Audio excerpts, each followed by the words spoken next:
Reports no சொந்தங்களுக்கு வணக்கம். இன்று நம்முடன் இணைந்திருக்கும் சிறப்பு விருந்தினர் அரசியல் விமர்சகர் திரு ஓமாம்புலி ஜெயராமன் அவர்கள். வணக்கம் சார். சார், தொடர்ந்து தமிழகத்தில் பல சிக்கல்கள் போயிட்டு இருந்துச்சு. யார் ஆட்சி அமைக்கிறது அப்படிங்கிறத பொறுத்து விஜய் அவர்கள் தான் பெரும்பான்மையாக 108 தொகுதிகளை வென்றிருந்தார். இருந்தாலும் ஆளுநர் அவரை பதவியேற்க அழைக்காது ஏன் சார்? தொடர்ந்து பல சிக்கல்களை கொடுத்துட்டு இருக்காரு. ஆளுநர் சிக்கல்களை கொடுக்குறாருங்கிறத தவறான ஒரு புரிதலை மக்கள் மனதில் விதைப்பதற்கு திராவிட முன்னேற்றக் கழகத்திற்கு நேற்று வரைக்கும், ஏன் இன்று மதியம் வரை கூட அடிமையாக இருந்த 2 கம்யூனிஸ்ட் கட்சிகளும் விடுதலை சிறுத்தையும் கட்டமைக்க முயல்கின்றது. தமிழகத்தில் தனிப்பெரும்பான்மையுடன், ஆனால் அறுதி பெரும்பான்மை கிடைக்காமல் சிங்கிள் லார்ஜஸ்ட் பார்ட்டியாக உருவாகியுள்ள ஜோசப் விஜய் அவர்களின் தமிழக வெற்றிக் கழகத்திற்கு 108 இடங்கள் கிடைத்துள்ளது. திரு ஜோசப் விஜய் அவர்கள் ஆளுநர் அவர்களிடம், நான் தனியாக 108 தொகுதியை வென்றிருக்கின்றேன், இருப்பதில் பெரிய கட்சி நான் தான், எனவே ஆளுநராகிய நீங்கள் எனக்கு பதவி பிரமாணம் செய்ய வைக்க வேண்டும், என்னை ஆட்சி அமைக்க கூப்பிட வேண்டும் என்று சொல்லியிருந்தால் இவ்வளவு பிரச்சனைகளுக்கு வேலையே இல்லை. மாறாக ஜோசப் விஜய் அவர்கள் அவருக்கு பெரிய அனுபவம் இல்லாத காரணமா, அல்லது அவருக்கு சொல்லி கொடுத்தவங்க பெரிய அளவில் சொல்லலையா என்னங்கிறது அது அவருக்கு தான் வெளிச்சம். காங்கிரஸ் கட்சியில் அவசரமாக திராவிட முன்னேற்ற கழகத்திலிருந்து பீத்து கொண்டு வந்த காங்கிரஸ் கட்சியானது கடந்த 60 ஆண்டுகளாக தமிழகத்தில் ஆட்சி கட்டிலின் அருகில் நெருங்க முடியாமல் இருந்த காங்கிரஸ் கட்சியானது, எப்படியாவது ஆட்சி அதிகாரத்திற்கு வர வேண்டும் என்று துடித்து கொண்டிருந்த காங்கிரஸ் கட்சியானது திராவிட முன்னேற்ற கழகத்திற்கும் தனக்கு வாக்களித்த 5 தொகுதி மக்களுக்கும் துரோகம் இழைத்து ஜோசப் விஜயை ஆதரித்தது. அதற்கு காரணம், மக்களே பெரும்பான்மையா ஜோசப் விஜய் அவர்கள் தானே சார் ஆதரிச்சிருக்காங்க. அப்படி பார்க்கும்போது காங்கிரஸ் போனதுல எந்த தப்பு சார் இருக்கு? இல்லை, நான் நேற்று வரைக்கும் ஜோசப் விஜயை எதிர்த்து வாக்கு வாங்கிட்டு போஸ்ட்போல் அலையன்ஸ் இதெல்லாம் சரியானது தான். ஆனால் அவங்க பேசக்கூடிய ஒரு ஹை ஸ்டாண்டர்ட் பாலிடிக்ஸுக்கு நீங்கள் ஏன் ஆளுநரை அழைக்கலைன்னு கேட்டு இன்றைக்கி ஊர் முழுக்க ஆர்ப்பாட்டம் நடத்துகிறோம், மாவட்ட தலைநகரங்களில் ஆர்ப்பாட்டம் நடத்த போகிறோன்னு சொல்லி இன்றைக்கு மயிலாடுதுறையில் திராவிட முன்னேற்ற கழகத்தால் அடித்து ஓட விரட்டப்பட்டுள்ளது காங்கிரஸ் கட்சி. மாவட்ட தலைநகரங்களில் சில ஊரில் ஆளுங்களே இல்லாமல் நடத்தினாங்க, சில ஊரில் நடத்தவே இல்லை, சில ஊரில் என்ன கோஷம் போட்டான்னே தெரியல. அந்த அளவுக்கு நடந்த இந்த ஆர்ப்பாட்டத்தில் மயிலாடுதுறை மாவட்டத்தில் உள்ள மயிலாடுதுறை நகரத்தில் இன்றைக்கு ஆர்ப்பாட்டம் செய்த போது திமுகவினர் நேற்று வரை தங்களுக்கு கூட்டணி கட்சியாக தோளின் மீது சுமந்து ஊராக சென்று கை கட்சிக்கு வாக்களியுங்கள், கை சின்னத்தில் வாக்களியுங்கள், காங்கிரஸ் கட்சிக்கு வாக்களியுங்கள் என்று சொன்ன திராவிட முன்னேற்ற கழகம் இன்றைக்கு காங்கிரஸ் கட்சியை ஓட அடித்து விரட்டுறாங்க. அந்த அளவில் திமுகவுக்கும் காங்கிரஸுக்கும் பகை ஒரே இரவில் வந்து விட்டது. என்ன காரணம்னா, நேற்று வரைக்கும் நீ என் தோளில் தானே ஏறி ஓடின, அதனால தானே உனக்கு 5 சீட்டு கிடைச்சிது அப்படின்ட்டு.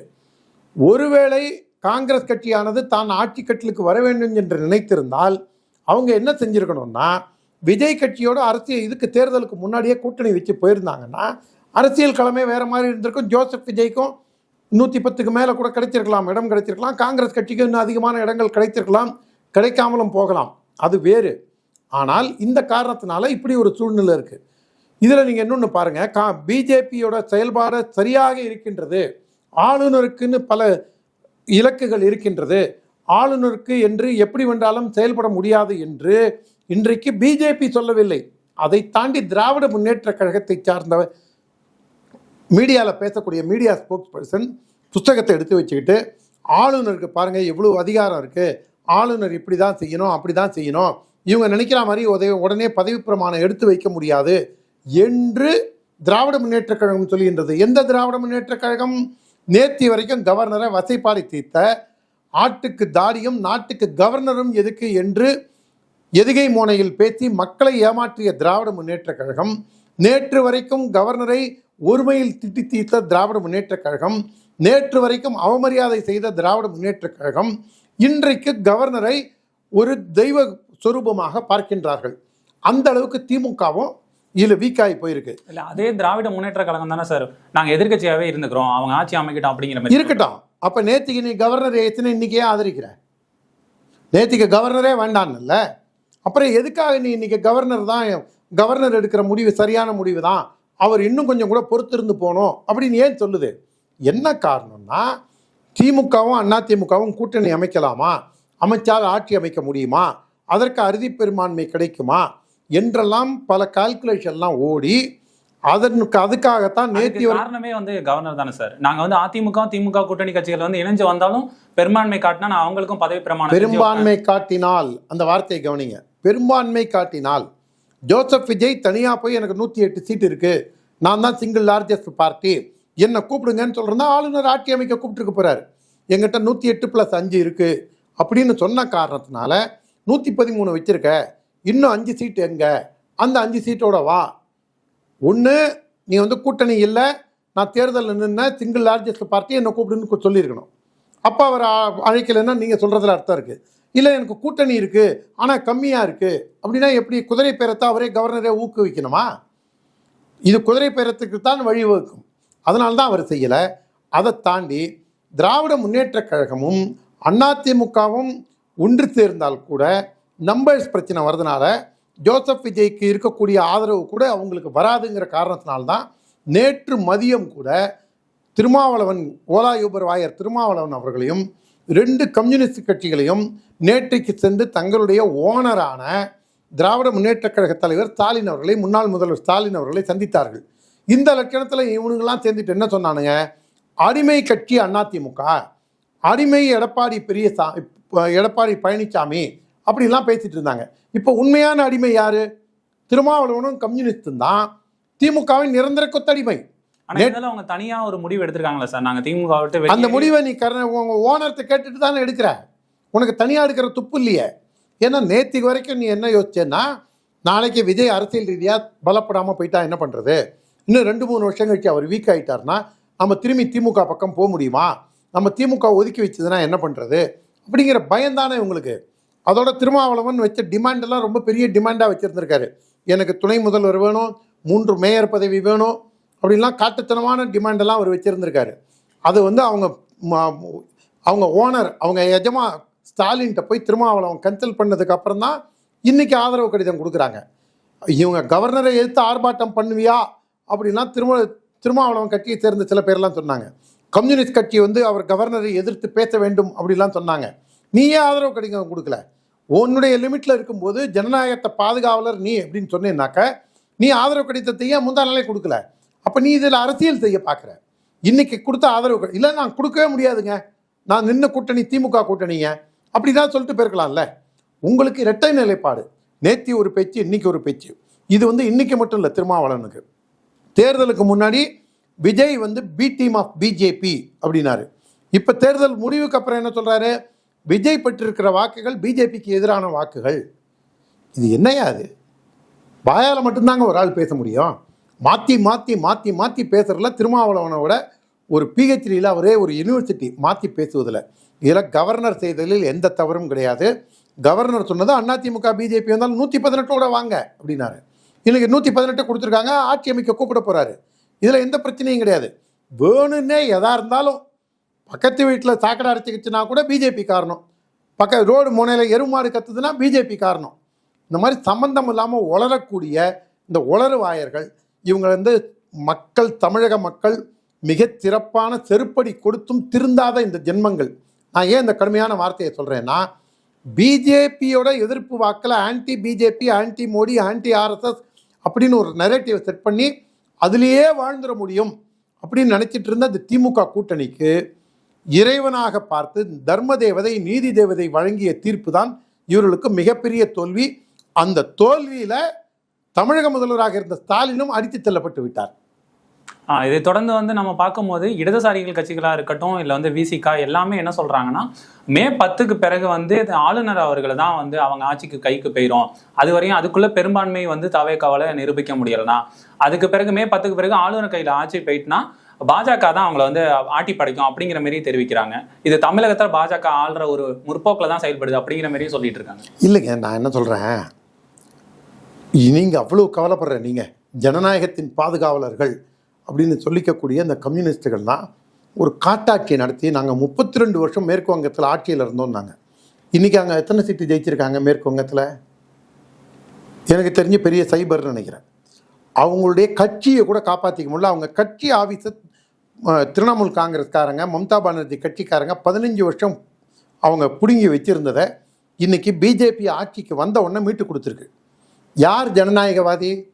எதிர்கட்சி ஒரு காட்டாட்சி நடத்திய பிஜேபியை அகில இந்திய அளவில் புழுதிவாரி தூற்றக்கூடிய கம்யூனிஸ்ட் கட்சி அலுவலகமாக இருந்தால் கூட அதை மீட்டுக் கொடுக்கக்கூடிய பாரதிய ஜனதா கட்சி எங்கே? நீ உன்னுடைய வேலையை ஜோசப் விஜய்க்கு ஆதரவு தெரிவிக்காம லேட் பண்ணி வம்படியா இதில் ஒரு அரசியல் செய்யலாம்னு நினைச்சு பிஜேபி மேலேயும் கவர்னர் மேலேயும் புழுதிவாரி தூத்தி சின்ன பிள்ளைத்தனமாக ஒரு குறுமதி படைத்தவர்கள் குறுக்குசால் ஓட்ட பார்த்த திருமாவளவனும் கம்யூனிஸ்டுங்க. இந்த கம்யூனிஸ்டும் திருமாவளவனும் எப்போதுமே பொய்யில் வாழக்கூடியவங்க. அவங்க ஒரு தவறான கட்டமைப்பை எடுத்து முன்னெடுக்கணும்னு பார்க்குறாங்க. இந்த தவறான முன்னெடுப்பு எடுத்ததுனால தான் திமுக கூட்டணி மக்களால் நிராகரிக்கப்பட்டு மிக பலத்த அடியை வாங்கியது. இதிலேருந்து அவங்க பாடம் கற்றுக்காமல் இப்படியே இருந்தாங்கன்னா அந்த கட்சியை ஒட்டுமொத்தமாக துடைத்தெறியப்படும். திமுக கூட்டணியில இருந்த விசிகா, இடதுசாரிகள், காங்கிரஸ் இவங்கெல்லாம் தான் போய் தாவேக்கால இணைஞ்சிருக்காங்க. நம்ம தமிழ்நாட்டு நலனுக்காக உதவி செய்வோம் அப்படிங்கிற மாதிரி மோடி அவர்கள் தெரிவிச்சிருந்தாரு. ஆல்ரெடி திமுகவில் இருந்த கூட்டணி கட்சிகள் தான் போய் தாவேக்கால இணைஞ்சிருக்காங்க. இது எந்த அளவுக்கு தமிழ்நாட்டுக்கு அவர் உதவி செய்வார் அப்படிங்கிற மாதிரி நம்ம எதிர்பார்க்கலாம். இல்லை, அதாவதுங்க, மம்தா பானர்ஜி மேற்கு வங்க முதல்வராக இருந்த பொழுதும் மோடி மேற்கு வங்கத்துக்கு என்னென்னலாம் செய்ய வேண்டுமோ அதில் எதையும் கை வைக்கலை. அதே மாதிரி கேரளாவில் கம்யூனிஸ்ட் ஆட்சி இருந்த போது கூட பினராயி விஜயன் எங்களுக்கு மோடி உதவி செய்கிறார் என்று ஓப்பன் மேடையிலேயே சொல்லியிருக்காரு. தமிழகத்தில் வேணா இவங்க எவன் அப்பா வீட்டு சொத்துன்னு துடுக்குத்தனமாக கேட்டவன்லாம் தான் துணை முதல்வராக இருந்தான். இப்போ அதனால தான் கேட்டாங்க, எவன் அப்பா வீட்டு சொத்து எடுத்து நீ பேனா வைக்க பார்த்தா, எவன் அப்பா வீட்டு சொத்து எடுத்து எல்லா இடத்துக்கும் கலைஞர் பேருந்து நிலையம், கலைஞர் படிப்பகம், இப்போ கலைஞருக்கு பேனா சிலை இப்படின்னு ஏன் ஊதாரித்தனம் பண்ணுறேன்னு சொல்லி தான் எவன் அப்பா வீட்டு காசுன்னு தான் மக்கள் அவங்களை நிராகரித்தாங்க.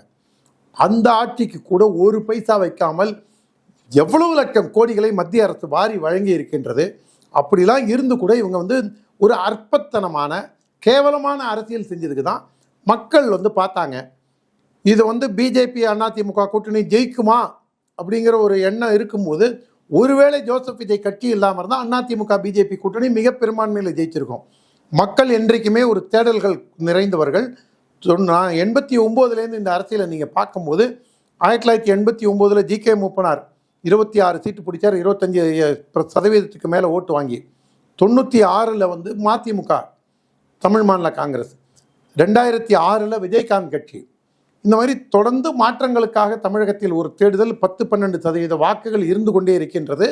அந்த காலகட்டத்தில் தான் ஜோசப் விஜய் 2023-24 கட்சி ஆரம்பித்து இப்போ மக்களும் ஒரு மாற்றத்தை விரும்பி 2 கழகங்களும் வேண்டாம் என்று, அதுவும் குறிப்பாக திராவிட முன்னேற்ற கழகத்தை முற்றிலுமாக நிராகரித்ததோடு மட்டுமல்லாமல் அந்த தலைவரையும் தோக்கடிச்சிருக்காங்க. அந்த அளவுக்கு திராவிட முன்னேற்ற கழகத்து மேலே வெறுப்பு இருக்கிற காரணத்தினால்தான் மக்கள் இப்படி ஒரு தீர்ப்பு கொடுத்துருக்காங்க. 118 தொகுதிகள், அதாவது பெரும்பான்மை பெற்று விஜய் அவர்கள் நாளைக்கு முதல்வராக பதவி ஏற்கிறாரு. இனிமேல் தமிழ்நாடோட நிலைப்பாடு எப்படி சார் இருக்கும்? அதாவதுங்க, அவர் ஆட்சி எப்படி நடத்துகிறாருங்கிறத பொறுத்து தான். மக்கள் ஆதரவு அவருக்கு மிகப்பெரிய அளப்பரிய ஆதரவு கொடுத்துருக்காங்க. புதுசாக கட்சி ஆரம்பித்து என்டி ராமராவ், எம்ஜிஆர் கூட கிட்டத்தட்ட 30 ஆண்டுகள் அரசியலில் இருந்து அதற்கப்புறம் அவர் கட்சி ஆரம்பித்து 4-5 வருஷம் கழிச்சு தான் அவர் ஜெயித்தார். என்டிஆர் மாதிரி விஜயும் சந்தித்த முதல் தேர்தலையே முதல்வர் ஆகிறாரு. ஒரு அறுதி பெரும்பான்மை கிடைக்கலைன்னா கூட ஒரு சிம்பிள் மெஜாரிட்டியில் அவர் முதல்வராகக்கூடிய வாய்ப்போடு அவர் முதல்வர் ஆகிறார். ஆனால் ஜோசப் விஜய் அவர்கள் செயல்பாடு எவ்வளவு வேகமாக மக்கள் ஆதரிக்கிறாங்களோ, மக்களுடைய உணர்ச்சி வசப்பட்டு ஆதரித்த அதே மக்களே நாளைக்கு சரியான நல்லாட்சி கொடுக்கவில்லை என்றால் மக்கள் அதே வேகத்தில் விஜயை நிராகரிக்க ஆரம்பிப்பார்கள்.